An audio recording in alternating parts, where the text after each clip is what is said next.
मैंने तो बस कैजुअली एक डायरी लिखी थी, लेकिन जो मैंने कभी सपने में भी नहीं सोचा था वो ये कि मेरी हर एक एंट्री किसी तरह मेरी 3 फियांसेस के हाथ लग गई और सबसे बुरी बात ये कि मैंने डायरी में ज़रा भी होल्ड बैक नहीं किया था। मैंने तो पन्नों में तीनों की जमकर बखिया उधेड़ दी थी। अब लिन चिंगज़ू को ही ले लो, याओची की होली मेडन। मैंने अपनी डायरी में लिख दिया था कि ना सिर्फ उसके सारे अपॉर्च्युनिटीज़ छिन फेंग नाम का एक नकली राइचस हीरो चुरा लेगा, बल्कि वो अपनी इनोसेंस तक लगभग खो देगी। फिर आती है लियू रुयान, वो सेडक्टिव डीमंस जिसे आगे चलकर एक पॉन की तरह इस्तेमाल करके पूरी तरह डिस्ट्रॉय कर दिया जाएगा और उसकी सोल हमेशा के लिए मिटा दी जाएगी। और सबसे आउटरेजस थी जी होंगशू द एम्प्रेस, जो ऊपर से हमेशा इतना कोल्ड चेहरा बनाए रखती थी मानो चिल्ला चिल्ला कर कह रही हो कि सारे मर्द बेकार हैं, पर असल में दिन रात मर्दों के ही ख्यालों में खोई रहती थी। आखिरी सेंटेंस लिखने के बाद मैंने खौशी खौशी अपनी डायरी बंद कर दी और मन में सोचा, आज की डायरी कंप्लीट, अब शुरू करो रिवॉर्ड सेटलमेंट।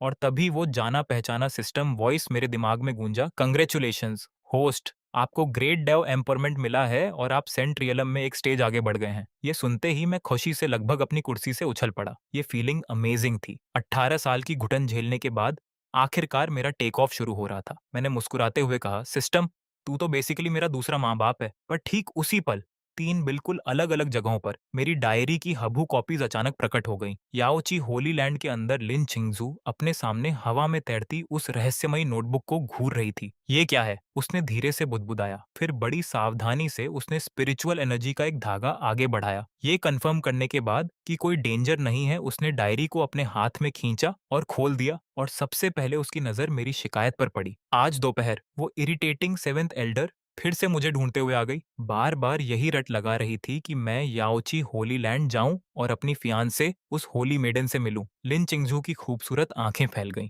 ये सू चेन की डायरी है? ये कैसे पॉसिबल है? उसे समझ ही नहीं आ रहा था कि उसकी सीक्रेट कल्टीवेशन ग्राउंड्स के अंदर उस आदमी की प्राइवेट डायरी कैसे आ गई। अपने शौक को दबाते हुए उसने आगे पढ़ा, वो बुढ़िया मुझे पागल कर देगी। अगर वो मेरी दादी की जनरेशन की ना होती तो मैं उसे इतनी जोर से दीवार में दे मारता कि कोई उसे खुरच कर भी अलग ना कर पाता। लिन चिंगजू के ठंडे होंठ हल्के से फड़फड़ाए। सू फैमिली की सेवेंथ एल्डर एक मशहूर सेंट किंग थी, जिसकी बस मौजूदगी से पूरे पूरे इलाके कांप उठते थे। फिर भी सू फैमिली का वो कथित बेकार यंग मास्टर ऐसी बगावती बातें सोचने की हिम्मत कर रहा था। फिर उसने और आगे पढ़ा, अपनी इन सस्ती फियांस की बात करूं तो कोई भी सिंपल नहीं है, पर लगता है इनका दिमाग ठीक से काम नहीं करता। लिन चिंगजू का चेहरा तुरंत तमतमा गया। मेरा दिमाग काम नहीं करता? ठीक है सुचेन, देखते हैं तू मुझे कितना बेवकूफ समझता है। और अगली लाइन पढ़कर वो जम सी गई। रही बात लिन चिंगजू की याओची की होली मेडन, तो वो एब्सोल्युटली स्टनिंग है, एलिगेंट, इमॉर्टल जैसी। खासकर वो लंबी सीधी टांगे, उन्हें एडमायर ना करना तो सरासर बर्बादी होगी। ये पढ़ते ही उसका चेहरा गुस्से से लाल हो गया। ये बेशर्म आदमी अपनी डायरी में मेरे बारे में ऐसे इवैल्यूएट करने की हिम्मत कैसे कर सकता है? पर इससे पहले कि वो खुद को शांत कर पाती,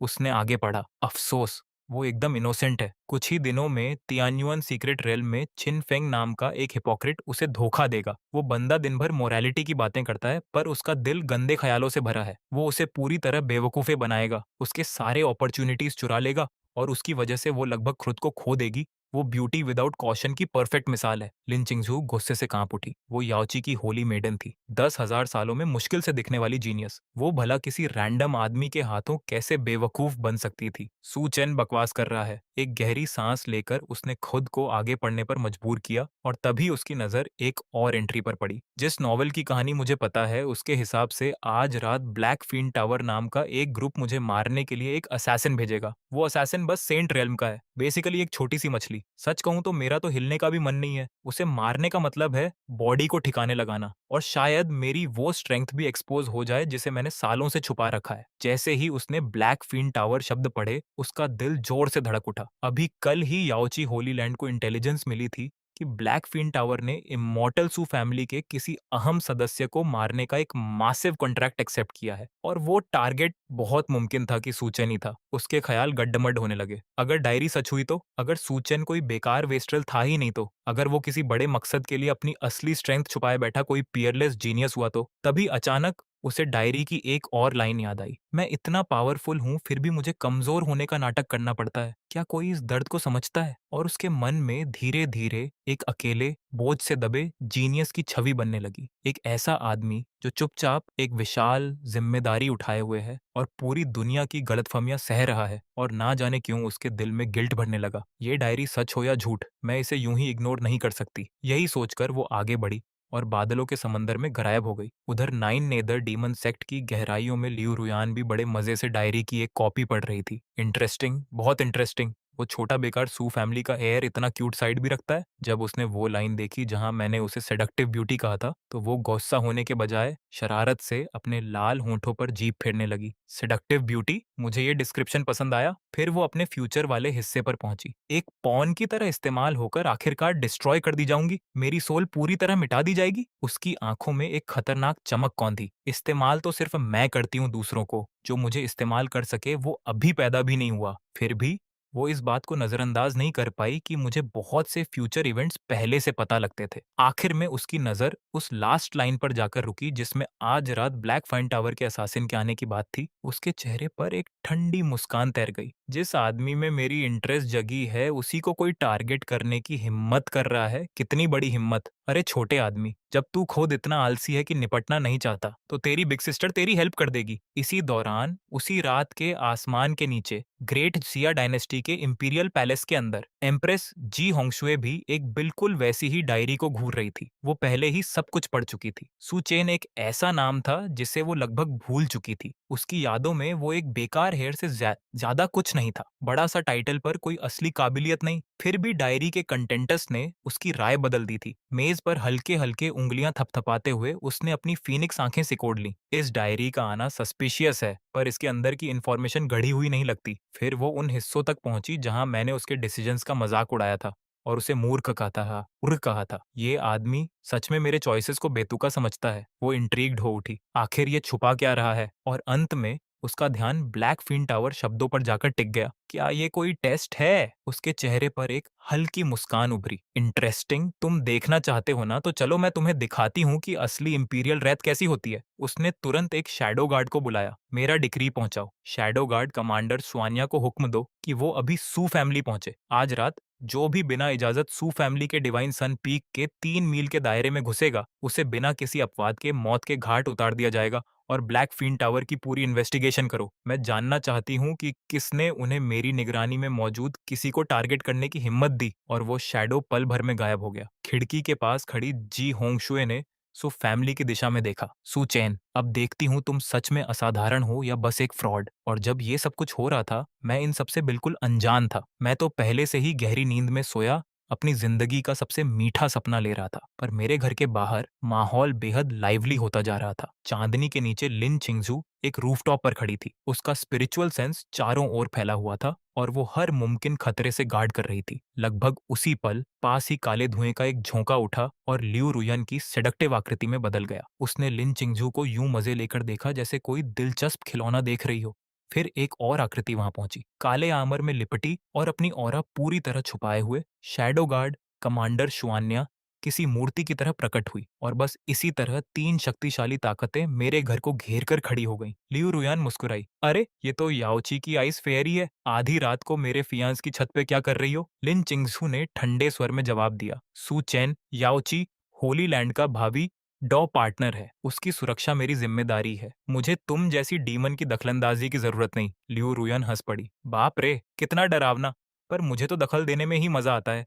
और वैसे भी उस छोटे आदमी ने अपनी डायरी में तुम्हें इनोसेंट फूल कहा था ना। अगर तुम उसे बचा ना पाई और मजाक बन गई तो। लिन चिंगजू का गुस्सा फिर भड़क उठा। वो डायरी अब उसकी सबसे बड़ी कमजोरी बन चुकी थी। इससे पहले कि दोनों औरतें और आगे बढ़ती, हवा को चीरती एक बेहद हल्की, लगभग नामुमकिन सी आवाज गूंजी। एक काले कपड़ों वाली असैसिन चुपचाप सू फैमिली की डिफेंसेस पार कर गई। वो थी गोस्ट शैडो, ब्लैक फीन टावर की भेजी एक सेंट रेल्म एलीट असैसिन। उसके मन में पूरा सुकून था। ये मशहूर सू फैमिली कुछ खास नहीं है। सू चेन जैसे ऐश करने वाले बेकार को मारना तो बाएं हाथ का खेल है। और वो एक लगभग इनविजिबल शैडो में बदलकर मेरे कमरे की ओर लपकी। पर जैसे ही उसने कोर्टयार्ड में कदम रखा, लियू रुयान ने सबसे पहले वार किया। हाथ की एक लहर के साथ शुद्ध डेविलिश एनर्जी से बना एक विशाल डेमोनिक पंजा घोस्ट शैडो की ओर झपटा। डेमोनिक टेक्निक्स, दफा हो जाओ। लिन चिंगजू ने तुरंत शुद्ध स्वॉर्ड इंटेंट की एक तलवार चीर छोड़ी और ठीक उसी वक्त वो खामोश शुआनया भी आखिरकार हरकत में आई और सीधे असासिन के माथे की ओर एक काली सुई दाग दी। घोस्ट शैडो को पल भर में एक भयानक मौत अपने ऊपर मंडराती महसूस हुई। मैं कौन हूँ? मैं कहाँ हूँ? मैं तो बस एक बेकार हेयर को मारने आई थी ना। अगले ही पल 3 भयानक हमले एक साथ उस पर टूट पड़े। ना कोई चीख, ना कोई स्ट्रगल। वो कुख्यात सेंट रेल्म असैसिन बस उस मिले-जुले हमले के नीचे अस्तित्व से ही मिट गई और रूफटॉप पर फिर से खामोशी छा गई। लियू रुयन की मुस्कान जम गई। क्या सच में तुम दोनों को मुझसे कॉम्पीट करना ही था? लिन चिंगजू ने उसे इग्नोर किया और श्वान्या की ओर देखा। वो काले आमर वाली औरत बेहद रहस्यमयी और शक्तिशाली थी। यहाँ तक कि लिन चिंगजू भी उसकी असैसिनेशन टेक्निक से सतर्क महसूस कर रही थी। श्वान्या पलटी और शांत स्वर में बोली, महारानी के आदेश से 3 मील के भीतर मौजूद हर गैर जरूरी तत्व को हटा दिया जाएगा। और माहौल फिर से तनावपूर्ण हो गया। असैसिन तो मर चुकी थी, पर ये तीनों औरतें मेरे साथ 3 अलग-अलग मैरिज कॉन्ट्रैक्ट्स का प्रतिनिधित्व कर रही थीं। आखिर असली फियांसे कौन थी? लियू रुयन ने जीभ चटकाई। तुम लोग बहुत जल्दी हरकत में आ गए। धूल का एक कण तक नहीं बचा। लिन चिंगजू ने ठंडेपन से जवाब दिया। खतरा खत्म हो चुका है। अब तुम मेरे फियांसे की छत से जा सकती हो। लियू रुयान ठहाका मारकर हंसी। तुम्हारा फियांसे? लिन चिंगजू, तुम्हारा दिमाग खराब हो गया है क्या? मेरे 9 नेदर डीमन सेक्ट का भी एक मैरिज कॉन्ट्रैक्ट है। और वैसे भी उस छोटे आदमी ने तुम्हें दिमाग रहित सुंदरी कहा था ना। लिन चिंगजू में से एक भयानक ठंडी एनर्जी फूट पड़ी। तुम अपनी मौत को दावत दे रही हो? ओहो, गुस्सा आ गया? तो आ जाओ फिर। बहुत दिन हो गए मुझे अपने हाथ पैर सीधे किए हुए। और जैसे ही 2 होली मेडन्स के बीच जंग छिड़ने वाली थी, च्वान्या आगे बढ़ी। उसकी किलिंग इंटेंट पल भर में पूरे रूफटॉप पर छा गई। लियू रुयन ने आंखें सिकोड़ी। अब ये महारानी की कुतिया भी दखल देगी? श्वान्या ने ठंडे स्वर में कहा। इंपीरियल डिक्री के अनुसार 3 मील के भीतर हर चीज मेरे अधिकार में है। और जैसे ही ये टकराव अपने चरम पर पहुंचा, तभी अचानक मेरे कमरे का दरवाजा खुला और मेरी झल्लाई हुई आवाज रात में गूंज उठी। तुम लोगों को कोई बीमारी है क्या? आधी रात हो रही है और तुम मेरी छत पर 3 वे मीटिंग कर रहे हो। क्या एक आदमी चैन से सो भी नहीं सकता? तुम सब अपनी औरस को इतनी जोर से छोड़ रहे हो जैसे कोई विशाल लैंटर्न हो। कोई भी सोचेगा कि मेरा डिवाइन सन पीक अभी स्वर्ग को उड़ चलेगा।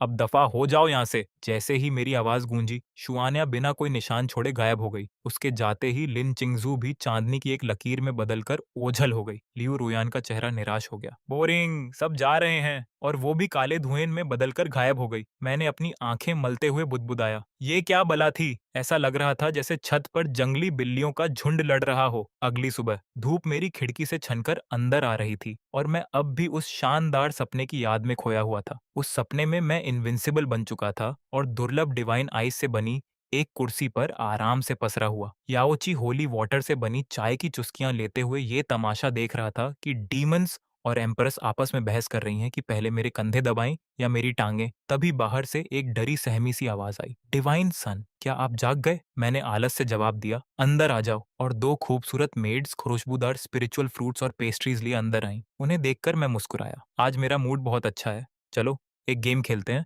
एक मेड ने धीरे से पूछा। डिवाइन सन, कौन सा गेम खेलना चाहते हैं? मैंने अपने स्टोरेज रिंग से ताश की एक गड्डी निकाली, लैंडलॉर्ड पोकर। जो हारेगा उसे मेरे लिए पूरी एक प्लेट पर्पल क्रिस्टल ग्रेप्स छीलनी होंगी। दोनों मेड्स तुरंत शर्मा गईं, पर जैसे ही मैंने ताश फेंट कर एक और जबरदस्त आलसी दिन का मजा लेने की तैयारी की, तभी अचानक स्पिरिचुअल एनर्जी से दरवाजे धड़ाम से उड़ा दिए गए और एक गड़गड़ाती दहाड़ पूरे कमरे में गूंज उठी। सुचैन, कमबख्त छोकरे! मेरा अच्छा भला मूड पल भर में उड़ गया। 7th एल्डर सूची को देखकर मैंने एक ठंडी सांस ली। एल्डर, सुबह सुबह इतना गुस्सा क्यों? रात को एल्डर दादी से झगड़ा हो गया या फिर आपकी कल्टीवेशन बिगड़ गई? सूची गुस्से से थरथराते हुए मेरी ओर उंगली उठाकर बोली, कल रात डिवाइन सन पीक के ऊपर कई शक्तिशाली एक्सपर्ट्स लड़े। उनकी ऑराज भयानक थीं। मुझे लगा किसी असैसिन ने तुझे टारगेट किया है, इसलिए मैं फौरन भागी चली आई। और तू है कि सब कुछ सोता रहा और अब मेड्स के साथ गेम्स खेल रहा है। तुझे जरा भी शर्म है? तेरी वजह से सू फैमिली की इज्जत मिट्टी में मिल रही है। मैंने बिल्कुल कंफ्यूज्ड होकर कंधे उचकाए। शक्तिशाली एक्सपर्ट्स लड़ रहे थे?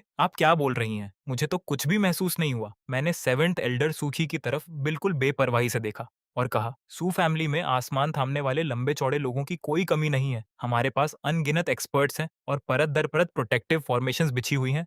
आखिर हो क्या सकता है? एल्डर, आप बेवजह परेशान हो रहे हैं। सूची ने कांपती उंगलियों से मेरी तरफ इशारा किया। मैं साफ समझ सकता था कि अगर वो मुझसे थोड़ी देर और बात करते रहे तो शायद उनके हजारों साल की कल्टीवेशन खींच के मारे ही ढह जाएगी। एक गहरी सांस लेकर उन्होंने जबरदस्ती बात बदली। याओ ची होली लैंड से खबर आ चुकी है।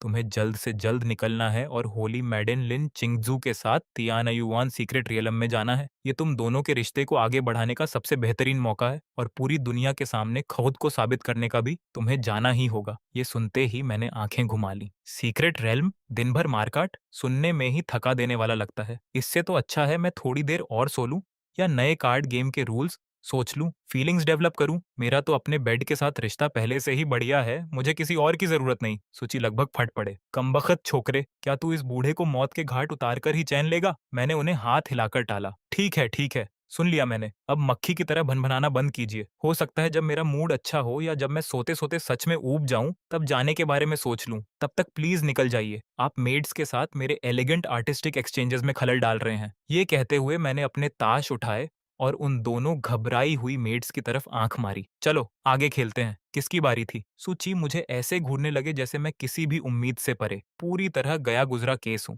आखिरकार वो बेबसी से एक ठंडी सांस भरकर बस इतना बोल पाए, ठीक है, अपना ख्याल रखना। उनके जाते ही मैंने ताश एक तरफ फेंके और अब भी सहमी हुई मेड्स को भी विदा कर दिया। फिर बड़ी महारत से मैंने अपनी लग्जूरियस बीस्ट स्किन डायरी निकाली और लिखना शुरू किया। सुबह सुबह उस बूढ़े फॉसिल से लेक्चर सुनना सच में बुरी किस्मत थी। बूढ़ा बार बार यही रट लगाए जा रहा था कि कल रात डिवाइन सन पीक के ऊपर पावरफुल एक्सपर्ट्स लड़े और पूछ रहा था कि मैं ठीक तो हूँ। अरे मेरे साथ हो भी क्या सकता है?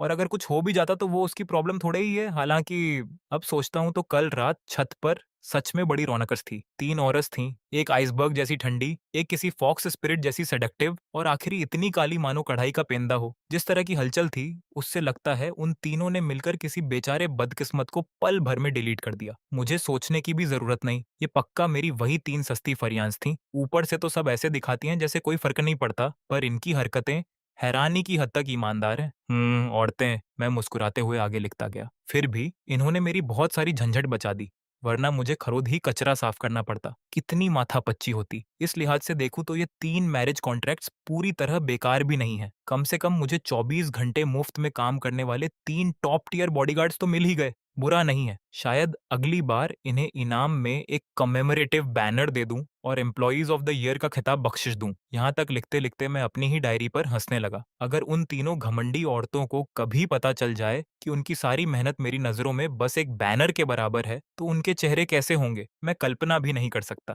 फिर मैंने अपना ध्यान वापस सेवेंथ एल्डर की तरफ मोड़ा। वो बूढ़ा बार बार मुझे लिन चिंगझू के साथ तियान्युन सीक्रेट रेल्म में धकेलने की कोशिश कर रहा है ताकि हमारे बीच फीलिंग्स डेवलप हो जाएं। फीलिंग्स डेवलप होंगी मेरी जूती। मैं उसे जानता तक हूं क्या? उसके चेहरे और उन बेहद लंबी टांगों के अलावा मुझे उसके बारे में कुछ भी नहीं पता। खैर, अब इतना जरूर पता है कि वो भी एकदम इनोसेंट है। ऐसी किसी के साथ सीक्रेट रेल्म में घुसना तो बस मुसीबत को न्योता देना है। मैं गारंटी से कह सकता हूँ कि अगर मैं सच में उसके साथ गया तो उसकी भलमनसाहट मुझे किसी आफत में घसीट देगी। हमें कहीं कोई जख्मी छोटा सा जानवर मिल जाएगा और वो जिद पकड़ लेगी कि इसे बचाना है। फिर पता चलेगा कि वो किसी प्राचीन भयानक बीस्ट का बच्चा था और उसके माँ बाप प्रकट होकर हम दोनों का सफाया कर देंगे। ये प्लॉट मैंने नॉवेल्स में 1000 बार देखा है। तो नहीं, मैं किसी भी हालत में नहीं जा रहा। इस जन्म में तो बिल्कुल नहीं। इससे तो अच्छा है घर पर रहकर एक बेकार यंग मास्टर की जिंदगी का मजा लूं। है ना कहीं ज्यादा बेहतर? अपनी सारी खीज निकालने के बाद आखिरकार मैं आज के असली स्पॉयलर्स के मुख्य मुद्दे पर आया। अगर मेरी कैलकुलेशन सही है तो तियान्युन सीक्रेट रेल्म करीब आधे महीने में खुलेगा। लिन चिंगझू जरूर अंदर जाएगी। वहां उसका असली मकसद है एक सेक्रेड मेडिसिन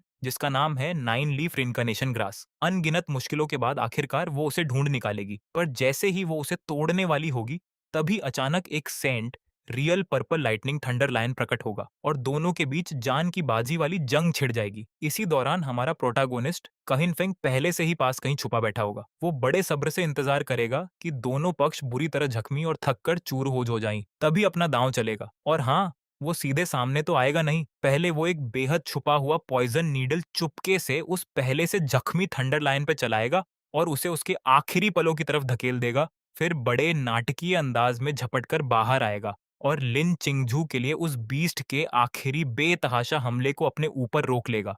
सच कहूँ तो ऐसी एक्टिंग स्किल्स के लिए तो इसे ऑस्कर मिलना चाहिए। लिखते-लिखते मैं लगभग हँस ही पड़ा। ज़रा सोचो, एक चोज़न प्रोटैगनिस्ट बिल्कुल ऐन एक सेक्रेड मेडिसिन के पास ही प्रकट हो जाता है। ठीक तभी पहुँचता है जब दोनों पक्ष थक चुके हों और ऐन मौके पर सुंदरी को बचा भी लेता है। भला ये बकवास कौन मानेगा? खैर, शायद लिन चिंगजू मान ले।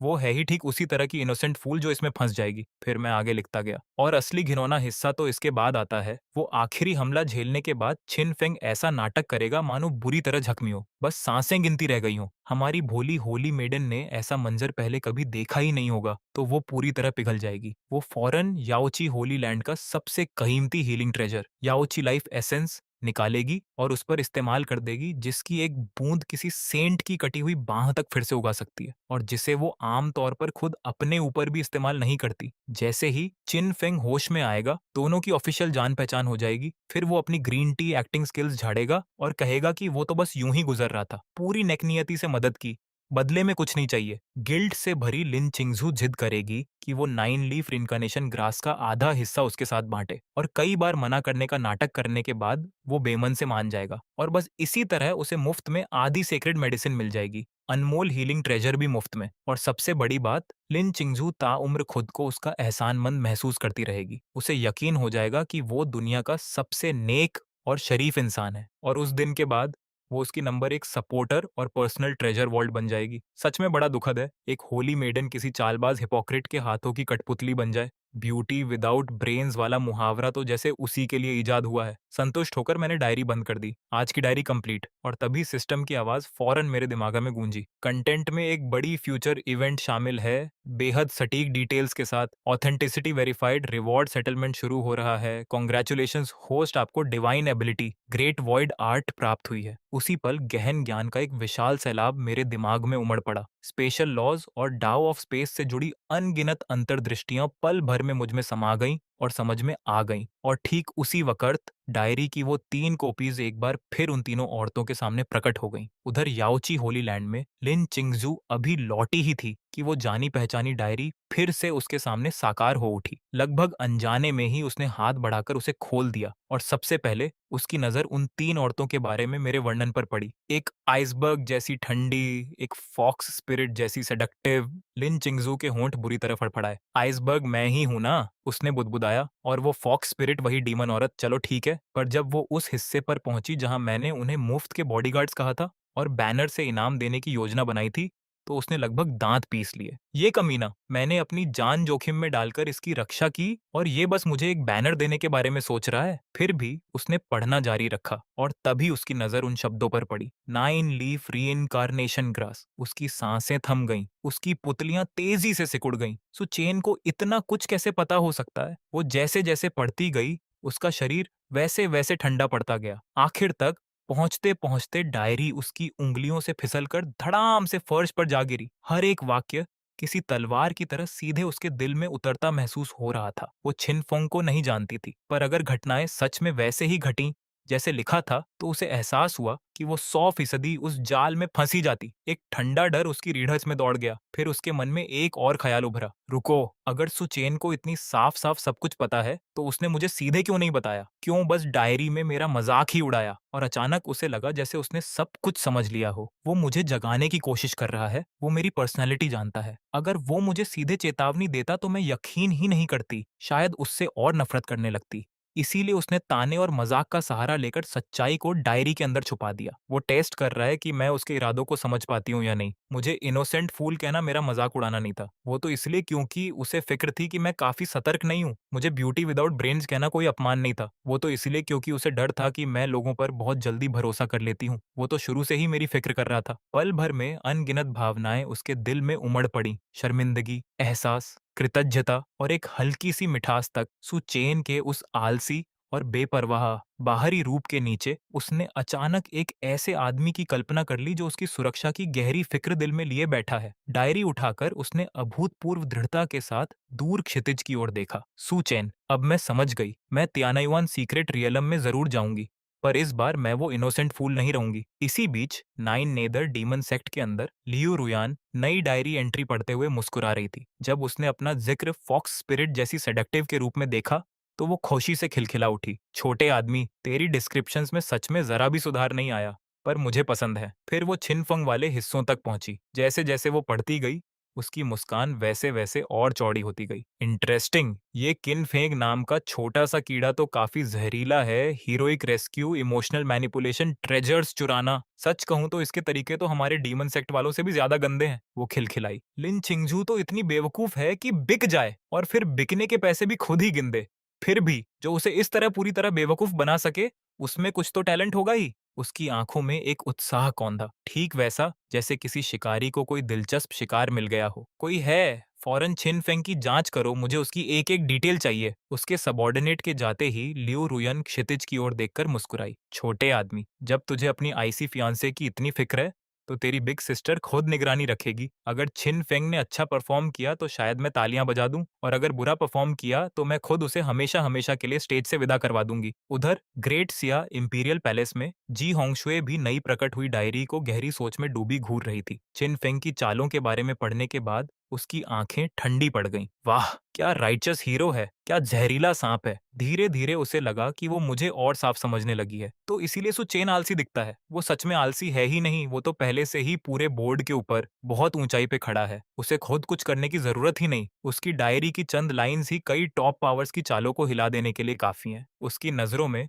मैं किसी तरह एक छुपे हुए मास्टरमाइंड में बदल चुका था, जो अनदेखे धागों से पूरी दुनिया को नचा रहा हो। हल्के से मुस्कुराते हुए उसने एक बार फिर शुआन्या को बुलाया। क्विन फेंग की पूरी तरह जांच करो, मुझे उसका एक एक राज चाहिए। जब तियानायुआन सीक्रेट रियलम खुले तो खुद उस पर नजर रखना। अगर वो डायरी के मुताबिक हरकत करे तो सबूत इकट्ठा करना, और साथ ही याओची होली लैंड को एक बधाई का तोहफा भेजो। लिन चिंगजू को सोल ब्रेकिंग नीडल्स का एक डिब्बा दे देना। डायरी को धीरे धीरे गायब होते देख जी होंगशु ने आंखें सिकोड़ी। सुचेन, अब देखती हूँ तुम्हारा ये खेल आखिर कितना बड़ा है। और इसी बीच अपनी पैदा की हुई तूफान से पूरी तरह अनजान मैंने खुद को अपने कमरे में बंद कर लिया। ग्रेट वॉइड आर्ट हासिल करने के बाद मेरा इरादा था कि इसे परफेक्शन तक साध लूं। मैंने अपना कमरा दर्जनों साउंड प्रूफिंग और एंटी डिटेक्शन फॉर्मेशन से ढंक दिया और फिर संतोष से सिर हिलाया। अब मेहनत करने का वक्त है, एक और ज्यादा आराम तलब काउच पोटैटो बनने के लिए। मैं सुचैन आखिरकार ग्राइंडिंग शुरू करूंगा। पर जो मुझे नहीं पता था वो ये कि जब मैं अपनी आने वाली आलसी आलसी जिंदगी के लिए खोशी खोशी कल्टीवेशन कर रहा था, तब बाहर की पूरी दुनिया चंद कैजुअल डायरी एंट्रीज की वजह से पहले ही उलट पुलट हो चुकी थी। आखिरकार वो स्लॉटर हाउस खुलने वाला था। असली शो तो अब शुरू ही हो रहा था। इधर लिन चिंगजू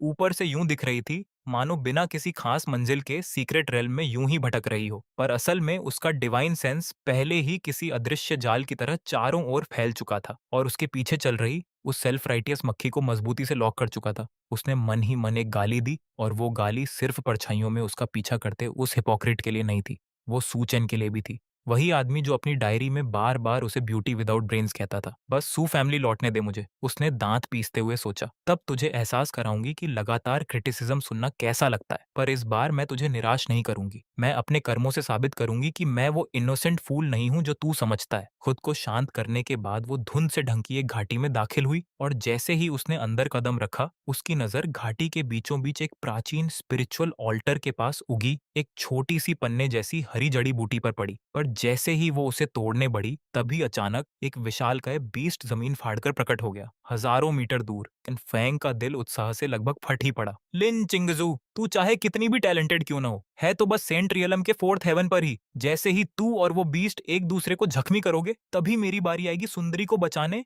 और उसका दिल जीतने की। पर घाटी के अंदर लिन चिंगजू का चेहरा एकदम शांत था। वो बखूबी जानती थी कि वो हिपोक्रेट छिन फेंग परछाइयों से सब देख रहा है, पर आज से वो किसी और की स्क्रिप्ट में फंसी कठपुतली नहीं रहने वाली थी। वो खुद उस स्क्रिप्ट को चीर फाड़कर फेंक देगी और पूरे बोर्ड को कंट्रोल करने वाली बन जाएगी। उस बीस्ट की ओर देखते हुए उसने ठंडे स्वर में ऐलान किया, ये सेक्रेड मेडिसिन सिर्फ मेरी है। पर्पल लाइटनिंग थंडर लायन ने एक क्रोधित दहाड़ लगाई और अपने विशाल जबड़े खोलकर उस पर झपटा, और पल भर में जंग भड़क उठी। स्पिरिचुअल पावर से पूरी घाटी कांप उठी। जब औरत और बीस्ट बार बार आपस में टकराए, परछाइयों में छुपे छिन फंग की आंखें हर बीतते पल के साथ और चमकती जा रही थीं। हाँ, यही चलती रह, बस थोड़ा और, उधर कहीं और। लियू रुयान इस भीषण जंग को आलस से जम्हाई लेते हुए देख रही थी। कितना बोरिंग है, वो आइस प्रिंसेस तो हद से ज्यादा है, ज्यादा ऑब्वियस एक्टिंग कर रही है। अभी तक उसने लायन का एक बाल तक नहीं नोचा। बस वो बेवकूफ छिन फेंग ही है जिसे ये नहीं दिख रहा। अगर ये यूं ही खिंचता रहा तो मुझे ही आगे बढ़कर चीजों को थोड़ा इंटरेस्टिंग बनाना पड़ेगा। उधर बैटलफील्ड पर छिन फेंग को जरा भी अंदाजा नहीं था कि एक खतरनाक सुंदरी पहले से ही उसे शिकार की तरह ताक रही है। उसका सारा ध्यान बस लिन चिंगझू पर टिका था, जो देखने में धीरे धीरे अपनी स्पिरिचुअल एनर्जी चुकाती जा रही थी। जब उसने एक बार फिर थंडर लायन के हमले को बाल बाल बचाकर चकमा दिया तो छिन फेंग के दिल की खुशी अपने चरम पर पहुंच गई। बिना एक पल गंवाए उसने एक पॉइजन्ड नीडल निकाली और उस बीस्ट की ओर दाग दी। अपने मन में वो पहले से ही लिन चिंगझू की उन आंसुओं से भरी आंखों की कल्पना कर रहा था जो कृतज्ञता से उसे निहार रही होंगी। अब उसे बस अपनी ग्रैंड एंट्री मारनी थी। पर ठीक जब वो नीडल थंडर लायन से टकराने ही वाली थी, तभी सब कुछ बदल गया। लिन चिंगझू की आंखों से अचानक एक भयानक सर्द लहर फूट पड़ी। सुचैन, ध्यान से देख, उसने मन में सोचा। मैं वो ब्यूटी विदाउट ब्रेन्स नहीं हूं जिसके बारे में तू बार बार लिखता रहता है। अगले ही पल वो बिजली से भी तेज हरकत में आई और सीधे छिन फंग के छुपने की जगह की ओर 3 गोल्डन डिवाइन नीडल्स छोड़ दी। उस पल में वो अब बचाए जाने का इंतजार करती कोई इनोसेंट होली मेडन नहीं रह गई थी। वो एक ऐसी हंट्रेस बन चुकी थी जिसने स्क्रिप्ट खुद अपने हाथों में थाम ली थी और अब शिकारी को ही खुद कब्र में उतार रही थी। एक विशाल चट्टान के पीछे चिन फेंग के चेहरे की वो खतरनाक मुस्कान पल भर में जम गई। उन 3 सोल ब्रेकिंग नीडल्स ने एक ही झटके में दर्जनों कंसीलमेंट फॉर्मेशंस चूर चूर कर दी और सिर्फ उस बैकलैश से ही उसके अंग यूं महसूस हुए मानो चीरे जा रहे हों। उसने फौरन खून का एक घूंट उगल दिया। ठीक उसी वक्त उसकी दागी हुई वो पॉइजन्ड नीडल बिल्कुल वैसे ही थंडर लायन के सिर के पिछले हिस्से में जा धंसी जैसा उसने चाहा था और थंडर लायन पल भर में बौखला उठा। उसने मर्डरस गुस्से के साथ छिन फंग को लॉक कर लिया, मानो उस पर घात लगाने वाले को अपने साथ ही नरक घसीट ले जाने पर आमादा हो। आसमान से एक तबाही मचाती बिजली की लपट उतरी और सीधे उसी जगह गिरी जहां छिन फंग खड़ा था और चंद पलों में वो धुआं छोड़ती एक झुलसी काली कलूटी आकृति में तब्दील हो चुका था। अपना आखिरी हमला उगलने के बाद थंडर लायन भी अपनी बची खुची आखिरी ताकत चुकाकर जमीन पर ढह गया। लिन चिंगजू दूर से खामोशी से छिन फेंग के उस झुलसे हुए शरीर को देखती रही। ये था उसके खिलाफ साजिश रचने का नतीजा। फिर भी अब भी उसे लगा कि इतना काफी नहीं है। वो उसे सिर्फ मरा हुआ नहीं देखना चाहती थी, वो उसे बर्बाद देखना चाहती थी। वो चाहती थी कि वो मौत से भी कहीं बड़ी डिस्पेयर का स्वाद चखे। जैसे ही चिन फेंग ने अपने स्टोरेज रिंग से एक लाइफ सेविंग पिल निकालने के लिए जोर लगाया, तभी शुद्ध आइस लॉस से बनी कई क्रिस्टल चेन्स अचानक उसके शरीर पर लिपट गईं और उसे पूरी तरह जकड़कर बेबस कर दिया। तू, लिन छिंगजू, ये क्या कर रही है? छोड़ मुझे, मैं तो तुझे बचाने की कोशिश कर रहा था। वो अपनी बात पूरी भी नहीं कर पाया कि लिन चिंगझू ने ठंडे स्वर में उसे बीच में ही काट दिया। "एकॉम्प्लिस, तूने इस बीस्ट से मिली भगत की, उसे बौखलाकर इसलिए भड़काया ताकि याओची होली लैंड जिस सेक्रेड मेडिसिन की तलाश में है उसे नष्ट कर सके, और अब तू भागने की कोशिश कर रहा है।" चिनफंग का दिमाग फट पड़ा। अकॉम्प्लिस, सेक्रेड मेडिसिन नष्ट करना? ये औरत आखिर किस बकवास की बात कर रही है? उसने किसी तरह खुद को पूरे सिचुएशन से यूं अलग कर लिया था मानो अभी चंद पल पहले वो थंडर लायन से लड़ ही नहीं रही थी। ये बेशर्मी यकीन से परे थी। तू झूठ बोल रही है?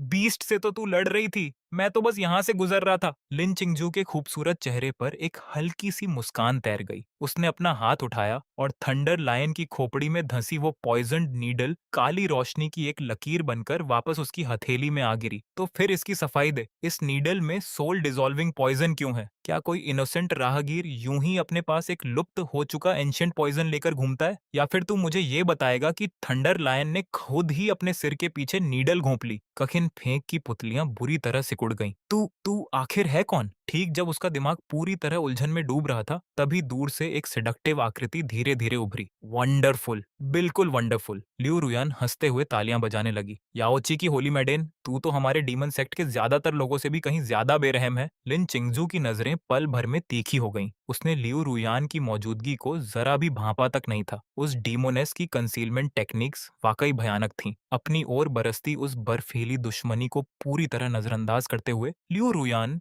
चमकदार मुस्कान के साथ बोली, तूने आज सच में मेरी आंखें खोल दी। मैंने पूरी दुनिया घूमी है, अनगिनत कातिल और साजिशी देखे हैं, पर तेरी तरह काले को सफेद और सफेद को काला इतनी सफाई से करने वाला मैंने आज तक नहीं देखा। किसी और के चाकू से अपने दुश्मन को मारना, खुद को विक्टिम बना लेना, पूरी नैरेटिव अपने हाथ में रखना। तुझे पक्का यकीन है कि याओची होली लैंड कल्टीवेशन सिखाता है? मुझे तो ये एक्टिंग क्लासेस ज्यादा लगती हैं। उसका हर एक शब्द सीधे लिन चिंगजू की सबसे नाजुक नस पर जा लगा और तभी अचानक उसके मन में एक भयानक आशंका उभरी। कहीं लियू रुयन ने भी वो डायरी तो नहीं देख ली। जैसे ही ये ख्याल आया, लियू रुयान को देखने का उसका नजरिया पूरी तरह बदल गया। नाइन नेदर सेक्ट की डीमंस लिन चिंगजू ने ठंडे स्वर में कहा, ये याओची होली लैंड का अंदरूनी मामला है, इससे तेरा कोई लेना देना नहीं। अभी यहाँ से निकल जा, वरना आगे जो होगा उसके लिए मुझे दोष मत देना। ये कहते कहते उसकी हथेली में एक आइस लोटस उभर आया जो भयानक ठंडक बिखेर रहा था। लियू रुयान ने नाटकीय अंदाज में अपनी आंखें चौड़ी कर ली। बाप रे, कितना डरावना। फिर वो किन फेंक की ओर मुड़ी। बेचारा, तेरा हीरोइक रेस्क्यू वाला सारा सीन पूरी तरह बिखर गया। ना तो तू सुंदरी का दिल जीत पाया और अब तो लगता है अपनी जान भी गंवाने वाला है। ये कहते हुए उसकी एक उंगली से डेमोनिक एनर्जी का एक लगभग अदृश्य धागा निकला और सीधे चिन फंग के डांटियन में समा गया। उसके मुंह से फौरन एक रोंगटे खड़े कर देने वाली चीख निकल पड़ी। लियू रुयान और जोर से हंस पड़ी। जरा खुद को देख, बिल्कुल किसी खाल उधड़े जंगली कुत्ते जैसा लग रहा है। तुझे देखकर तो रोना आ जाए। काश तूने मेरा साथ चुना होता तो तेरी बिग सिस्टर तुझे एक शानदार जिंदगी की गारंटी देती। छिन फेंग ने अपने दांत इतनी जोर से भींचे कि वो लगभग चूर ही हो गए। तभी अचानक उसने अपने ही एसेंस ब्लड का एक घूंट उगल दिया। वो खून एक जटिल कैरेमिजी सिंबल में बदलकर उसके सामने हवा में तैरने लगा। उसकी आंखें बेइंतहा नफरत से जल उठीं। आज का ये अपमान मैं कभी नहीं भूलूंगा। एक दिन तुम दोनों को इसकी कीमत चुकानी होगी। जैसे ही वो खून के रंग वाला सिंबल प्रकट हुआ, लिन चिंगजू और लियू रुयान दोनों के चेहरे एक साथ गंभीर पड़ गए। इस होली मेडन के सामने तू सोचता है तू ऐसी कोई चीज इस्तेमाल करने के काबिल भी है? लियू रुयान ने ताना मारते हुए अपना हाथ उठाया और एक विशालकाय काला गोस्ट क्लॉ पल भर में हवा चीरता हुआ उस खून लाल रून की ओर झपटा। ठीक उसी पल लिन चिंगझू ने भी अनाइलेटिंग इंटेंट से भरी एक तबाही मचाने वाली सोर्ड स्ट्राइक छोड़ी। पर अफसोस, वो दोनों ही एक कदम पीछे रह गईं। वो ब्लड रून पहले ही एक्टिवेट हो चुका था और छिन फेंग को उनकी पहुंच से बाहर किसी अनजान जगह खींच ले गया। दोनों हमले पूरी तरह खाली गए और घाटी में एक बार फिर खामोशी लौट आई। लियू रुयान ने निराशा से जीभ चटकाई। कितना बोरिंग है, ये सच में भाग निकला। फिर उसने तिरछी नजर से लिन चिंगजू को देखा और शरारती अंदाज में मुस्कुराई। कितने अफसोस की बात है याओची की होली मेडन, तेरी परफेक्ट योजना में लगता है एक नन्हा सा एक्सीडेंट हो ही गया। पकी पकाई बत्तख भी हाथ से उड़ गई। लगता है तू उतनी इम्प्रेसिव है नहीं जितना तू खरूद को समझती थी। उधर लिन चिंगजू का चेहरा पहले से कहीं ज्यादा ज्यादा स्याह पड़ चुका था। वो असंतुष्ट थी, पूरी तरह असंतुष्ट। चिन फेंग का यूं बच निकलना वो अंत नहीं था जो वो चाहती थी। धीरे धीरे उसकी ओर बढ़ते हुए लियू रुयन ने अपनी बाहें बांधी और मुस्कुराई। आइस प्रिंसेस, तेरा शिकार भाग गया। गुस्सा आ रहा है? चाहती है बिग सिस्टर उसे ढूंढ निकालने में तेरी मदद करे? मेरी 10,000 माइल सोल ट्रैकिंग टेक्निक काफी कारगर है। एक बार पकड़ लूं, फिर तू जो चाहे कर लेना। 1000 टुकड़ों में काट देना, उसकी सोल खींच लेना, अनंत काल तक तड़पाना। बस एक बार कह दे और मैं उसे तेरे लिए दबोच कर रखूंगी। लिन चिंगजू की नजर लियू रुयन पर जा टिकी। जैसे जैसे वो उसे परखती गई, वैसे वैसे उसे और यकीन होता गया कि ये डीमोनेस कुछ न कुछ छुपा रही है। लियू रुयन को तो जैसे पूरे सिचुएशन की एक एक डिटेल पता थी। वो एन सही वक्त पर प्रकट हुई थी और अब सू चेन का पीछा छोड़ने को तैयार ही नहीं थी। ये मनोरंजन की तलाश में भटकते किसी डीमन कल्टीवेटर की मामूली उत्सुकता नहीं थी। उसे डायरी के बारे में जरूर पता था। जैसे ही ये ख्याल उभरा, लिन चिंगजू को सू चेन का वो हैरतअंगेज सटीक वर्णन याद आ गया जिसमें उसने लियू रुयन को एक खतरनाक हद तक सेडक्टिव सुंदरी बताया था। अभी जिस तरह लियू रुयन मजे लेकर आग में घी डाल रही थी, उसे देखकर लिन चिंगजू के अंदर एक अजीब सी नामालूम सी चिढ़ पनपने लगी। अपने स्पॉइल्स समेटने के बाद उसने ठंडे स्वर में जवाब दिया, मेरे मामलों में तेरे दखल की जरूरत नहीं। फिर वो पलटी और सीक्रेट रेल्म से निकलने की तैयारी करने लगी। ये देखकर लियू रुयान ने फौरन उसके पीछे से पुकारा, अरे इतनी जल्दी मत जा आइस प्रिंसेस, बिग सिस्टर तो बस मदद ही करना चाहती है। उसकी मुस्कान और चौड़ी हो गई। हम बहुत जल्द फिर मिलेंगे और जब मिलेंगे तो शायद हमें एक बड़ी अहम बात पर चर्चा करनी चाहिए। लिन चिंगजू ठिठक गई, एक ब्यूटी विदाउट ब्रेन्स और एक सेडक्टिव ब्यूटी। जरा बता, तुझे क्या लगता है हर रात चोरी छिपे डायरी लिखने वाला हमारा वो छोटा आदमी आखिर किसे ज्यादा ज्यादा पसंद करता है? लिन चिंगजू एक पल के लिए जम सी गई, फिर बिना एक और शब्द कहे रोशनी की एक लकीर में बदलकर दूर क्षितिज में गायब हो गई। उसकी दूर जाती आकृति को देखते हुए लियू रुयान की मुस्कान और भी चमकदार हो उठी। अभी से घबरा गई? कितनी प्यारी है छोटे आदमी। लगता है तेरी आईसी फियांसे तो पूरी तरह डूब चुकी है। उसकी आंखों में एक खतरनाक चमक कौंधी। अफसोस की बात बस ये है कि मेरा पसंदीदा खेल हमेशा से यही रहा है, किसी की सबसे प्यारी चीज को उसी से चुरा लेना। उसके लाल होंठ ऊपर की ओर मुड़ गए और तू सिर्फ मेरा है। जैसे ही उसके शब्द हवा में घुले, उसका शरीर काले धुएं की एक हल्की सी लट में घुलकर घाटी से गायब हो गया। इसी बीच मैं बाहर घट रही हर बात से पूरी तरह अनजान था। मैंने अभी अभी अपनी सिक्लूडेड कल्टीवेशन खत्म की थी और सबसे बड़ी बात, मैंने ग्रेट वॉइड आर्ट के बिगिनर स्टेज तक कामयाबी से पहुंच बना ली थी। हालांकि ये बस एंट्री लेवल ही था, फिर भी इसने जो बदलाव लाए वो सचमुच जमीन आसमान हिला देने वाले थे। टेक्निक एक्टिवेट करते ही मैं पल भर में अपने कमरे के एक कोने से गायब होकर दूसरे कोने में प्रकट हो गया। ना स्पिरिचुअल एनर्जी की जरा सी हलचल, ना कोई चीरने की आवाज, ना कोई स्पेशल डिस्टॉर्शन। ये सच्ची टेलीपोर्टेशन थी। फिर से अगले चंद पलों में मैं कभी अपने बेड के पास प्रकट हुआ, कभी मेज के पास, तो कभी छत के पास एक बीम से लटका हुआ। मैं हंसी रोक ही नहीं पा रहा था।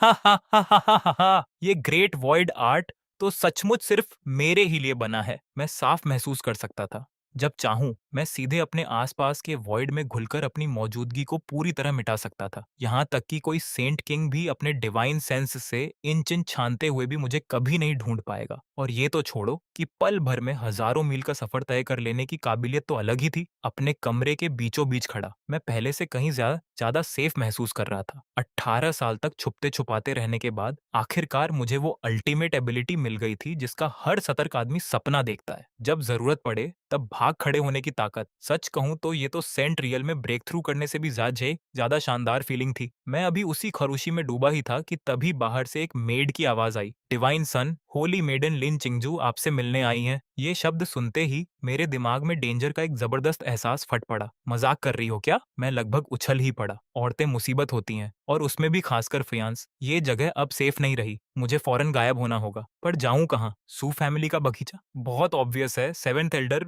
मुझे मिनटों में ढूंढ निकालेंगे। पूरी सू फैमिली ही छोड़ दूं? वो तो और भी बुरा है, बाहर तो खतरनाक है। ओरिजिनल कहानी में तो मैं एक विलेन था जो 300 चैप्टर से आगे बचता ही नहीं। कौन जाने कितने फ्यूचर प्रोटैगनिस्ट्स मुझे कुचलने के लिए घात लगाए बैठे हैं। अगर कोई बेशर्म सन ऑफ डेस्टिनी टकरा गया जो किसी डिवाइन वेपन से मुझे और मेरे आसपास के स्पेस को एक साथ लॉक कर दे तो? बिल्कुल नहीं। तभी मेरी नजर सू फैमिली के पुश्तैनी इलाके के सबसे गहरे हिस्से की ओर चली गई। एक फॉरबिडन इलाका जो हमेशा अराजक धुंध में लिपटा रहता था। सू फैमिली का back mountain forbidden zone. Novel dominating the immortal path के मुताबिक वो जगह किसी भयानक बीस्ट्स या जानलेवा फॉर्मेशंस की वजह से फॉरबिडन नहीं थी। वो इसलिए फॉरबिडन थी क्योंकि वहां के स्पेस लॉज पूरी तरह अराजक थे। पूरे इलाके में अंतहीन डायमेंशनल भूल भुलैया और स्पेशल क्रैक्स अपने आप बनते रहते थे। यहाँ तक कि सेंट किंग्स भी आयामों की दरारों में हमेशा के लिए फंसकर रह सकते थे। बाकी सबके लिए वो एक डेथ जोन थी, पर जो ग्रेट वॉइड आर्ट साधता हो उसके लिए वो तो जन्नत थी। बिना एक पल गंवाए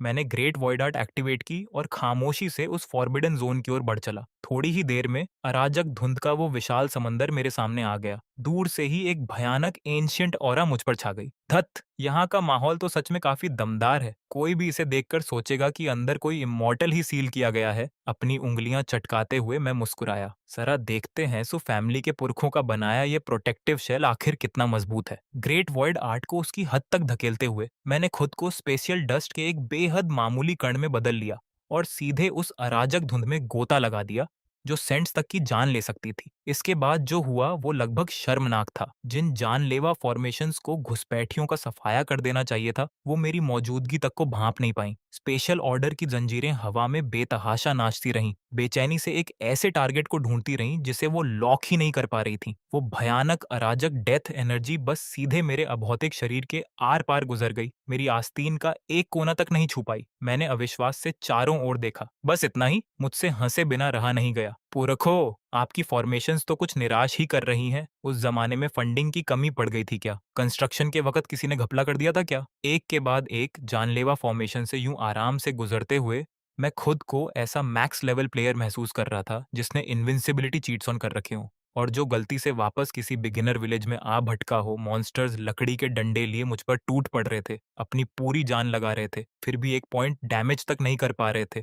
और जैसे जैसे मैं फॉरबिडन जोन में और गहरे बढ़ता गया, सुपरियॉरिटी की वो नशीली फीलिंग मेरे अंदर तेजी से और तेजी से उमड़ती चली गई। प्राचीन ऑल्टर के ऊपर 9 विशालकाय डिवाइन चेन्स 9 अलग अलग डायमेंशन से खींचती चली आ रही थीं, खुद वॉइड को चीरती हुई, और वो एक धड़कते हुए विशाल लाइट के गोले को कसकर जकड़े हुए थीं, जो देखने में हूबहू किसी जिंदा दिल जैसा लग रहा था। उसकी गहराई में भारी और दमघोंटू धड़कनें बार-बार गूंज रही थीं। जैसे ही मेरी नज़र उस पर पड़ी, मेरे रोंगटे खड़े हो गए। ये आखिर क्या बला है? मेरे मुंह से लगभग गाली ही निकल पड़ी। "एक मिनट रुको, ये तो नॉवल में था ही नहीं।" मेरी सर्वाइवल इंस्टिंक्ट्स फौरन जाग उठीं।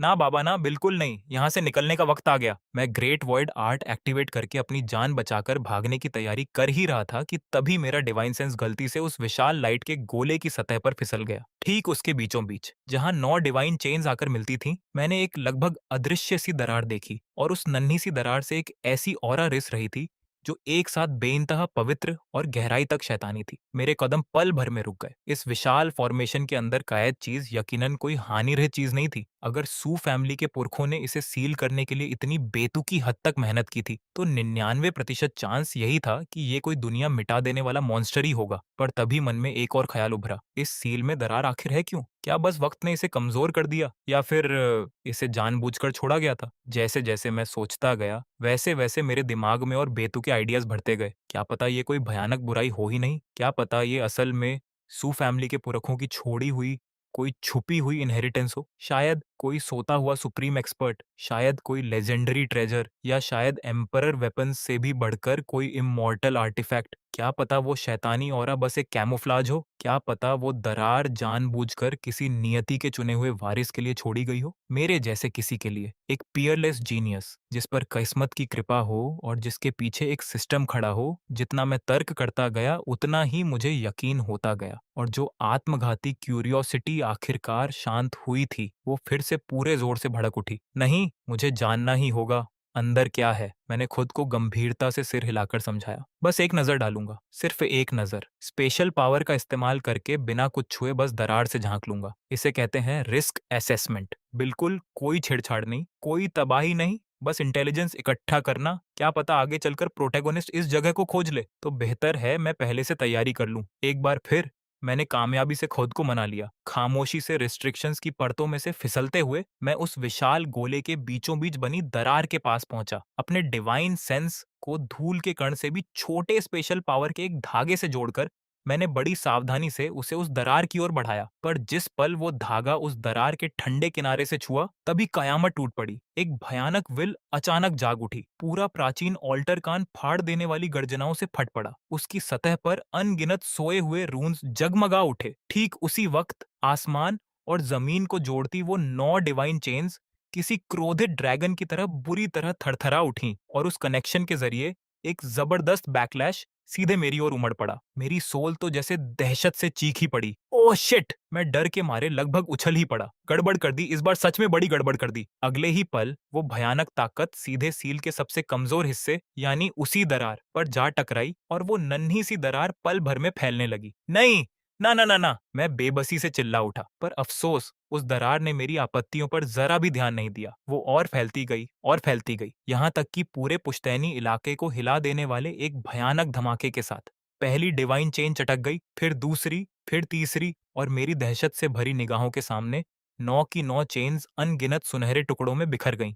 वो विशाल लाइट का गोला फट पड़ा, और डिमोनिक एनर्जी का एक ऐसा सैलाब बाहर उमड़ा जिसे बयान करना नामुमकिन था। फॉरबिडन जोन की रक्षा करती वो अराजक धुंध पल भर में निगल ली गई, और चंद ही पलों में सू फैमिली के ऊपर का साफ आसमान पूरी तरह काला पड़ गया। अनगिनत डिसाइपल्स और सेवक उस कुचल देने वाले दबाव के नीचे जमीन पर ढह गए। मेरा चेहरा फक पड़ गया। खत्म, अब तो मैं गया। तभी उमड़ती डेमोनिक एनर्जी के बीचों बीच से एक हंसी गूंजी। 10,000 साल, पूरे 10,000 साल, आखिरकार ये आसन आजाद हो गया। अंधेरे में से एक आकृति धीरे धीरे उभरी। उसने एक गहरी सांस ली और शुद्ध संतोष से मुस्कुराई। आजादी की हवा वाकई कितनी शानदार है। फिर उसकी खरमिजी आंखें मुझ पर आ टिकीं। उसके होंठों से एक शरारती हंसी छूट पड़ी। कितना हैंडसम छोटा आदमी है। तेरी ऑरा इतनी पवित्र है, इतनी साफ कि मन कर रहा है इसे थोड़ा गंदा कर दूं। इससे पहले कि मैं कोई रिएक्ट कर पाता, वो किसी परछाई की तरह सीधे मेरे सामने आ खड़ी हुई। दुनिया में वापस आने के बाद तू मेरे पहले टॉय के तौर पर बिल्कुल फिट रहेगा। इसी बीच पूरी सू फैमिली अफरा तफरी में डूब चुकी थी। पुश्तैनी इलाके की गहराई में एक बूढ़ा एंसेस्टर आसमान में जा उठा। ये औरा द फॉलन इमॉर्टल कहीं और डिवाइन सोर्स से सील की गई एक गुफा से एक अधेड़ उम्र का आदमी निकला। डेमनिक ओनल्टर का सील टूट गया है। किसने हमारी सू फैमिली की बुनियाद को छेड़ा? पूरे परिवार में खतरे की घंटियां बज उठीं। हर कीमत पर उसे फिर से सील करो। अगर वो पूरी तरह भाग निकली तो आज की ये आफत हम सबको मिटा सकती है। उधर एल्डर हॉल में चंद पल पहले ही सेवेंथ एल्डर सुची बड़े जोश से हायर अप्स को लेक्चर पिला रहे थे। जरा देखो अपने आप को, उन्होंने डिवाइन सन पीक की ओर इशारा करते हुए चिल्लाकर कहा। डिवाइन सन 10 दिनों से सिक्लूजन में सोता पड़ा है, पूरे 10 दिन। अगर उसने उस मेहनत का 1% भी कल्टीवेशन में लगाया होता तो अब तक शायद सेंट किंग बन चुका होता। ऐसी नियति को ललकारने वाली टैलेंट सोने में बर्बाद हो रही है। मेरा तो दिल दुखता है। बाकी एल्डर्स बस बेबसी से मुस्कुरा भर सके। तभी अचानक फॉरबिडन जोन से वो डिमोनिक एनर्जी फूट पड़ी। सूची का चेहरा जम गया। काले पड़ते आसमान की ओर देखते हुए उन्होंने वो ऑरा पल भर में पहचान ली। उनका चेहरा मौत की तरह पीला पड़ गया। नामुमकिन, वो सील, द फॉलन इमॉर्टल। उनकी आंखों में निराशा भर गई। सो फैमिली का सर्वनाश हो गया। फिर उनका डिवाइन सेंस फॉरबिडन जोन तक पहुंचा। उन्होंने उस पियरलेस डीमिकन औरत को देखा। उन्होंने मुझे उसके पास खड़ा देखा और एक बिल्कुल बेतुका ख्याल बिजली की तरह उन पर कौंधा। रुको, कहीं ऐसा तो नहीं कि डिवाइन सन ने ही सील तोड़ा है? उधर फॉरबिडन जोन में मैं सीधे उस डीमनेस की कर्मिजी आंखों में देख रहा था। 10,000 साल तक सील रही और बस इतना ही है तेरे पास? मैंने एक ठंडी सांस भरी। आखिरकार आजाद हुई। और सबसे पहली चीज जो तुझे चाहिए वो है एक टॉय। वो औरत पलकें झपकाने लगी। उसके खूबसूरत चेहरे पर सच्ची उलझन उभर आई। जाहिर था उसने उम्मीद की थी कि मैं दहशत से ढह जाऊंगा और रहम की भीख मांगूंगा। इसके बजाय मैं उसकी लाइफ चॉइसेस की आलोचना कर रहा था। वो एक लंबे पल तक मुझे घूरती रही। इंटरेस्टिंग, छोटे आदमी, तेरी हिम्मत तो मेरी उम्मीद से बढ़कर है। उसकी आंखें सिकुड़ी। अपना नाम बता और ये भी बता कि तू मुझसे इस लहजे में बात करने की हिम्मत कैसे कर रहा है? मैंने बिना पलक झपकाए उसकी नजरों से नजरें मिलाई, फिर नाटकीय अंदाज में एक ठंडी सांस भरी। नाम तो बस एक लेबल होते हैं। मैं रुका। रही बात इसकी कि मुझे डर क्यों नहीं लग रहा, मैंने सीधे उसकी आंखों में देखा। क्योंकि मैं यहाँ इत्तेफाकर से नहीं आया, मैं यहाँ खास तौर पर तुझे बचाने आया हूँ। उस एक वाक्य का असर उन सब बातों से भी बढ़कर था जो मैंने अब तक मिलाकर कही थी। वो डीमनेस पूरी तरह जम गई। उसका दिमाग, जो 10,000 साल की कैद के बाद शायद जंग खा चुका था, जो उसने अभी सुना उसे प्रोसेस ही नहीं कर पा रहा था। वो एक फॉलन इमॉर्टल थी, एक फॉरबिडन अस्तित्व जिसने कभी पूरे महाद्वीप को थर्रा दिया था। उस जमाने में सो फैमिली ने उसे सील करने के लिए एक अकल्पनीय कीमत चुकाई थी और अब एक मामूली सा सू फैमिली का जूनियर दावा कर रहा था कि उसने उसे बचाया है। वो हंस पड़ी। छोटे आदमी, तू मजाक कर रहा है? उसकी मुस्कान अविश्वास से भरी थी। तुझे पता भी है मैं कौन हूँ? तुझे पता है सू फैमिली कितनी बेताबी से मुझे वापस उस ऑल्टर में ठूंसना चाहती है? तू खुद एक सू फैमिली का डिसाइपल है, आखिर तू मुझे बचाएगा कैसे? मैंने बस उस चूर चूर हो चुके ऑल्टर की ओर इशारा किया, फिर उन टूटी हुई डिवाइन चेन्स की ओर। मुझे किसी चीज की जरूरत नहीं। मेरी आवाज शांत बनी रही, क्योंकि सील मैंने ही तोड़ा है। उसकी हंसी पल भर में थम गई। तूने क्या कहा? पहली बार उसकी आंखों में सच्ची गंभीरता उतर आई। वो किसी से भी बेहतर जानती थी कि वो सील कितना भयानक था। 10,000 साल तक उसने उसे तोड़ने में खुद को खपा दिया था और बस एक नन्ही सी दरार बना पाई थी। फिर भी अभी चंद पल पहले एक बेहद गहन स्पेशल फोर्स ने ठीक उसी कमजोरी को छुआ और एक ऐसी चेन रिएक्शन चला दी जिसने पूरी फॉर्मेशन ही नष्ट कर दी। धीरे धीरे उसकी नजर वापस मुझ पर लौटी। उसमें से मजाक गायब हो चुका था। उसकी जगह ले ली थी परख ने, उलझन ने और क्यूरियोसिटी ने। क्या ये नौजवान सच बोल रहा था? क्या इसने सच में इस फॉरबिडन जोन में घुसकर वो सील तोड़ डाला जिसे क्वाजी एम्परर्स तक नहीं तोड़ सकते थे? मैंने फौरन उसकी आंखों में वो हिचकिचाहट भांप ली। बढ़िया, यही तो मेरा मौका था। अब वक्त था एक आखिरी धक्का देने का। थोड़ा और करीब बढ़ते हुए मैंने सीधे उसकी ओर देखा। उसने दिलचस्पी से अपनी खूबसूरत आंखें सिकोड़ ली। तो फिर बता, उसने धीरे से पूछा, इतना सब खतरा क्यों मोल लिया? मुझे आजाद क्यों किया? मैंने बिना हिचके जवाब दिया, क्योंकि किसी को भी अनंत काल तक किसी पिंजरे में कैद रहने की सजा नहीं मिलनी चाहिए। मैंने आसमान की ओर इशारा किया। तेरा मंच ये ऑल्टर नहीं है, ये कैद खाना नहीं है। तेरी जगह तो आसमानों के बीच है, तमाम दुनियाओं के आर पार। एक ऐसी जगह जहां इमॉर्टल्स तेरे सामने सिर झुकाएं। मैं मुस्कुराया। भले ही मुझे तेरा नाम तक नहीं पता। उसका शरीर हल्के से कांप उठा। उसके चेहरे का रंग उड़ गया। मेरा नाम? वो फुसफुसाई, पर जब उसने अपनी यादों में झांका तो उसे वहां बस खालीपन ही मिला। उसकी आंखों में वो उलझन और दर्द देखकर मैं समझ गया कि मुझे मेरा रास्ता मिल गया है। अगर तू इसे भूल चुकी है, मैंने धीरे से कहा, तो भूल ही जा। मैंने एक गहरी सांस ली। आज से मैं तुझे एक नया नाम दूंगा। मेरी नजर उसकी नजरों में जड़ गई। ये निंघान। जिस पल वो दो शब्द मेरे मुंह से निकले, उसका पूरा शरीर बुरी तरह हिल उठा। टूटी बिखरी यादें किसी सुनामी की तरह उसके जहन में उमड़ पड़ी। उसने एक भूले हुए अतीत के टुकड़े देखे, एक मुस्कुराता हुआ आदमी, कोमल आंखें, एक आखिरी विदाई, निंघन, जीती रहना। उसकी सोल में एक तड़पा देने वाला दर्द फट पड़ा। डेमनिक एनर्जी हर दिशा में बेतहाशा फूट पड़ी। जब उसने दोबारा मुझे देखा तो सब कुछ बदल चुका था। ना अब कोई मजाक बचा था, ना कोई क्यूरियोसिटी, बस उलझन और उथल पुथल। ये आदमी आखिर कौन है? इसे वो नाम कैसे पता? उसकी ये प्रतिक्रिया देखकर मुझे अपनी पीठ पर ठंडा पसीना बहता महसूस हुआ। अरे नहीं, मेरा दिल बैठ गया। मैंने हद पार कर दी। वो खतरनाक हद तक कंट्रोल खोने के करीब लग रही थी। अगर वो अब भी बौखला गई तो मैं मर गया। मुझे एक आखिरी दांव चलना ही होगा। एक गहरी सांस लेकर मैंने आसपास सब कुछ चीर देती उस हिंसक डिमोनिक एनर्जी को नजरअंदाज किया और एक बार फिर उसकी ओर करीब बढ़ा। फिर अपनी पूरी हिम्मत बटोर कर मैंने अपनी जिंदगी की सबसे पागलपन भरी बात कह डाली। ये निंघन, मैंने सीधे उसकी आंखों में देखा। मैं नहीं चाहता कि तू मेरा टॉय बने। मैं रुका। मैं चाहता हूं कि तू मेरी वाइफ बने। खामोशी, मुकम्मल खामोशी। वक्त खुद जैसे थम गया हो। 1 सेकंड, 2 सेकंड, 3। मुझे लगा जैसे मैं खुद आसमान से अपने फैसले का इंतजार कर रहा हूँ। आखिरकार ये निंघन हिली और मेरी हैरानी की हद न रही। उसने मुझे मारा नहीं, वो गुस्सा नहीं हुई, वो भावुक भी नहीं दिखी। इसके बजाय उसने हल्के से अपना सिर टेढ़ा किया और मुझे परखने लगी। फिर वो मुस्कुराई। वो नाम उसने धीरे से कहा, मुझे मंजूर है। उसकी कखिरमिजी आंखें सिकुड़ी। छोटे आदमी, अब तू मुझसे बचकर नहीं भाग पाएगा। अगले ही पल वो काली रोशनी की एक लकीर में बदलकर गायब हो गई। सू फैमिली पर छाई वो अंतहीन डिमोनिक एनर्जी तेजी से यूं गायब होने लगी मानो कुछ हुआ ही ना हो। मैं राहत के मारे जमीन पर ढह पड़ा। मेरे शरीर की हर मांसपेशी थकान से चीख रही थी। बाप रे! मैं हांफते हुए बोला, मैं सच में बच गया। कुछ देर वहीं पड़े रहने के बाद मुझे ये निंघन की आंखों की वो चमक और उसके आखिरी शब्द याद आए। मेरी रीढ़ में एक सिहरन दौड़ गई। कहीं मुझ पर अभी अभी किसी एंशिएंट डीमनेस ने अपना निशान तो नहीं लगा दिया? और उससे भी बुरी बात, बचने के चक्कर में मैंने गालिबन शादी का प्रस्ताव तक दे डाला था। मेरी शांत आलसी जिंदगी हर गुजरते पल के साथ और स्याह होती जा रही थी। नहीं, मुझे नींद चाहिए, अभी और इसी वक्त। पर अफसोस, ठीक जब मैं ग्रेट वॉइड आर्ट के सहारे चोरी छिपे डिवाइन सन पीक लौटने की तैयारी कर रहा था, तभी आसमान से 1 दर्जन से भी ज्यादा डिवाइन सेंसेस उतर आए और उनकी अगुवाई कर रहे थे कोई और नहीं बल्कि खुद सेवेंथ एल्डर सूखी। वो पहुंचते ही उन्होंने वो चूर चूर ऑल्टर, बर्बाद हो चुका फॉरबिडन जोन और डिमोनिक एनर्जी के अवशेष देख लिए। हर एल्डर का चेहरा काला पड़ गया। वो तो पहले ही खुद को सू फैमिली के सर्वनाश की खबर के लिए तैयार करने लगे थे। फिर उनके डिवाइन सेंसेस उस तबाही के मैदान के बीचों बीच खड़े इकलौते जिंदा इंसान पर आ टिके, मुझ पर। सेवेंथ एल्डर सूची की आंखें इतनी फैल गईं कि लगा अभी बाहर आ गिरेंगी। उन्होंने मेरी ओर उंगली उठाई, फिर उन खंडहरों की ओर, फिर वापस मेरी ओर, पर मुंह से एक शब्द तक नहीं निकला। 1 दर्जन से ज्यादा भयानक निगाहें एक साथ मेरे शरीर पर आ टिकी। मेरा दिल एक धड़कन चूक गया। वाह क्या बात है! मेरा दिमाग फौरन इमरजेंसी मोड में चला गया। पूरी अपर मैनेजमेंट सीधे क्राइम सीन पर आ धमकी है।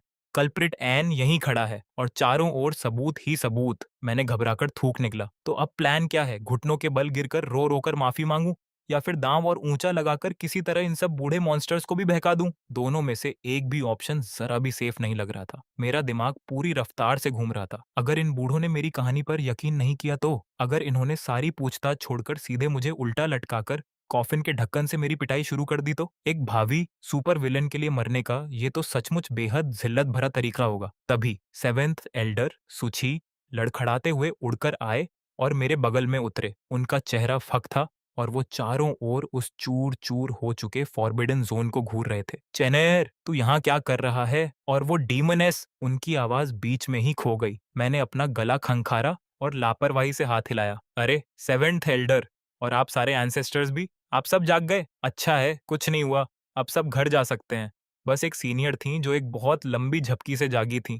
थोड़ी सुबह-सुबह वाली चिड़चिड़ाहट थी, बस इतना ही। मैंने प्यार से उनसे बात कर ली और वो वापस सो गई हैं। Crisis solved. अब प्लीज तितर-बितर हो जाइए। आप सीनियर के आराम में खलल डाल रहे हैं। सूची की आंखें उनकी कोटरों से लगभग बाहर ही आ गिरीं। वापस वापस सो गई? उन्होंने मशीनी अंदाज में दोहराया। चैनर, तुझे जरा भी पता है वो कौन थी? मैंने बेसब्री से उन्हें बीच में ही टोका। अरे वो बस कोई बेचारी ही तो थी जिसे हमारे किसी एंसेस्टर ने 10,000 साल पहले बाहर से उठा लिया था ना। 10,000 साल तक बंद रही तो थोड़ी नाराजगी तो होगी ही। इसमें इतनी बड़ी बात क्या है? आप सब ऐसे क्यों बिहेव कर रहे हैं मानो सू फैमिली का सर्वनाश होने वाला हो? जिस पल ये शब्द मेरे मुंह से निकले, सू फैमिली के एंसेस्टर्स के चेहरे नाटकीय ढंग से बदल गए। हैरानी, अविश्वास, श्रद्धा, डिवाइन सन को तो द फॉलन इमॉर्टल की असली उत्पत्ति तक पता थी। वो जानकारी तो परिवार के सबसे बड़े राजों में से एक थी और उसे न सिर्फ ये पता था, बल्कि वो उसे एक बेचारी इंसान कहकर बुला रहा था। उनकी नजरों में वो एक प्रलय ढाने वाला मॉन्स्टर थी जो पूरे पूरे युग मिटा सकती थी। पर मेरी नजरों में वो बस हमदर्दी के काबिल एक इंसान थी। थर्ड एंसेस्टर सुवंगू को अचानक अपने पूरे बदन में एक सिहरन दौड़ती महसूस हुई। उनकी धुंधली बूढ़ी आंखें चकाचौंध कर देने वाली रोशनी से फूट पड़ी। उनका डिवाइन सेंस बार बार मुझ पर फिरता रहा, एक एक डिटेल को परखते हुए। सेंट रेल्म फर्स्ट हेवन, वो बुदबुदाए।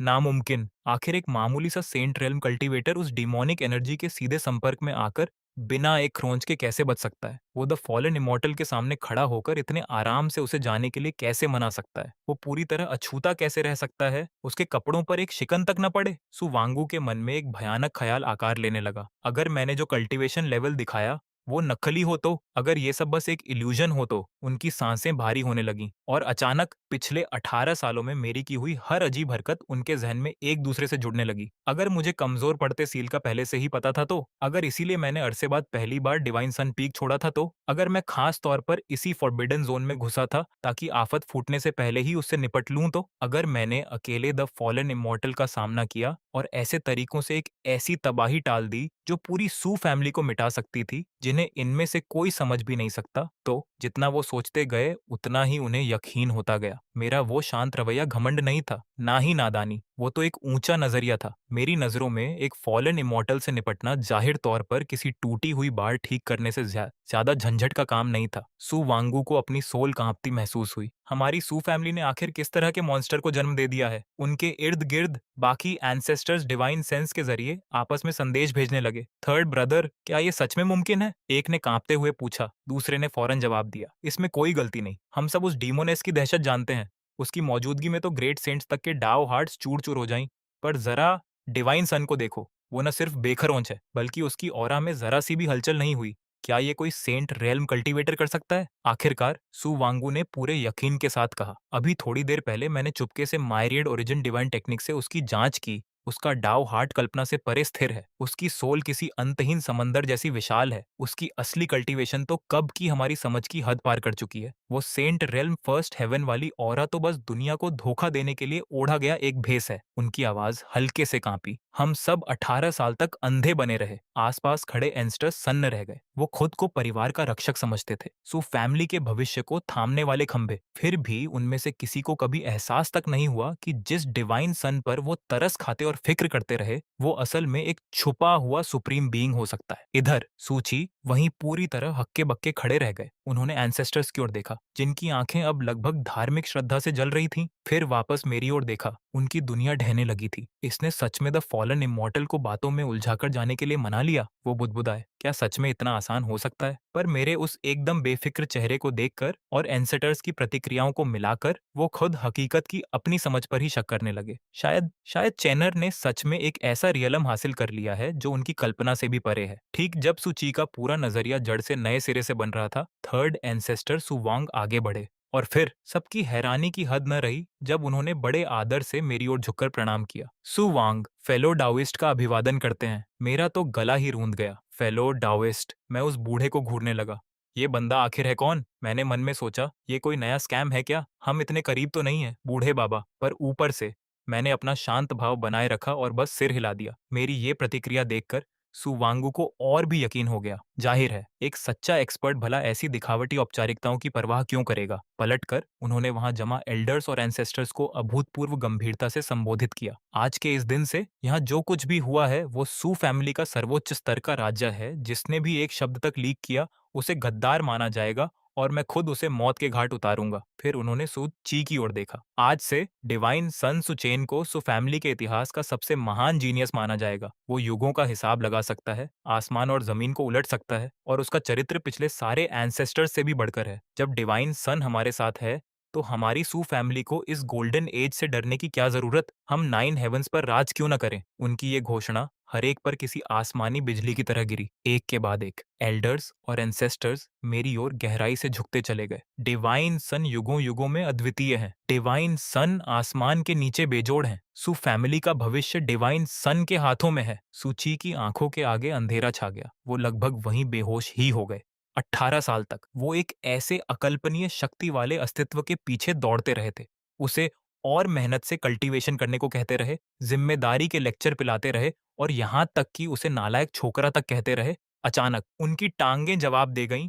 इससे पहले कि कोई रिएक्ट कर पाता, वो लपक कर आगे बढ़े और मेरे घुटनों के बल गिर पड़े। फिर उन्होंने मेरी टांग जकड़ ली। उनके चेहरे पर आंसुओं की धार बह निकली। चैनर, मेरे प्यारे चैनर, वो रो पड़े। ये बूढ़ा अंधा था, पूरे 18 साल अंधा रहा।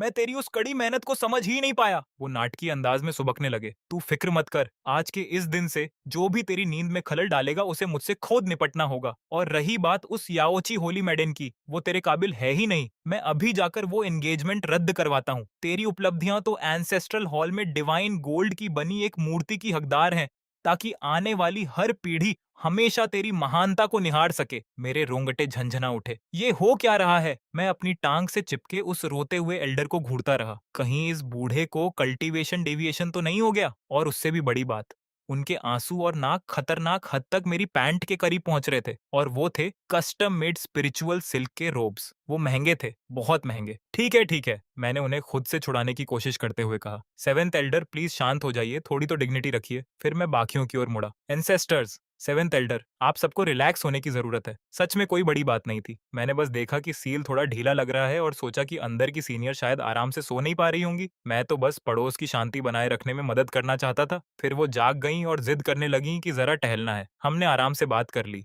और अब गलतफहमी दूर हो चुकी है। एंसेस्टर्स की तो जैसे सांसें ही रुक गईं। जरा इसे सुनो। वो भयानक डीमन ऑल्टर जिसने पीढ़ियों के एंसेस्टर्स को परेशान किए रखा, उसे किसी टूटी हुई पिछवाड़े की बाढ़ की तरह बयान किया जा रहा था। मेरी सफाई में द फॉलन इमॉर्टल कोई प्रलय ढाने वाली आफत नहीं, बल्कि बस नींद पूरी न होने से चिड़चिड़ाई एक पड़ोसन भर थी। थर्ड एंसेस्टर सुवंगू की श्रद्धा और भी गहरी हो गई। मेरे उस थके हुए चेहरे को देखकर वो और भी भावुक हो उठे। डिवाइन सन, उन्होंने दिल से कहा, आपने वो छुपा हुआ खतरा टाल दिया जिसने 10,000 साल तक हमारे परिवार को सताया। ऐसा एहसान तो कभी चुकाया ही नहीं जा सकता। आज के इस दिन से सू फैमिली के सारे फैसले आपकी मर्जी के मुताबिक ही होंगे। हम बूढ़े कभी कोई आपत्ति नहीं करेंगे। बाकी एंसेस्टर्स ने फौरन सिर हिलाया। अगर डिवाइन सन हुक्म दें तो हम बिना झिझके जान दे देंगे। डिवाइन सन के शब्द ही कानून है। डिवाइन सन की बुद्धि तो खुद आसमान से भी बढ़कर है। उस अंतहीन तारीफ को सुनकर सच कहूं तो मुझे बड़ा शानदार महसूस हो रहा था। मेरा दिल तो जैसे हवा में तैर रहा था। पर मुझे अब भी